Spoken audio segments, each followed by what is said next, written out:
जी तो दोस्तों अस्सलाम वालेकुम। हम एक बार फिर आपकी खिदमत में हाज़िर हैं और अब हम करने जा रहे हैं रिव्यू हवावे का। हवावे नोवे लाइट जो है 3 प्लस ये आपको 37,999 38,000 का ये आपको मिल रहा है।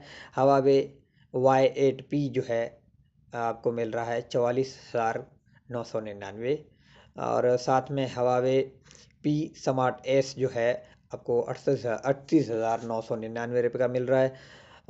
साथ में बात करते चलें हवावे Y6P जो है आपको 27,999 का मिल रहा है। हवावे जो है Y5P यहाँ पर 23,999 का मिल रहा है, जैसे कि आप देख भी सकते हैं इस स्क्रीन पर।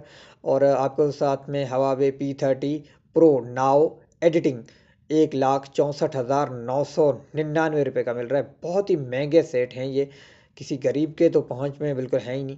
हवावे Y8 एस जो है 29,999 का, यहाँ तक गरीब पहुंच सकता है शायद, लेकिन आगे मुमकिन नहीं है। हवावे P40 प्रो जो है प्लस, प्रो और प्लस दोनों साथ में इसका नाम है, तो आपको ये मिल रहा है 2 लाख रुपए का। जी हाँ, 2 लाख, 1 रुपये कम है। अगर आप देना चाहें तो दे देना, नहीं तो अपना 1 रुपये अपने बच्चे को खर्चा भी दे सकते हैं। तो यहाँ तक थी हवावे की बात और अब नोकिया पर आते हैं थोड़ी देर।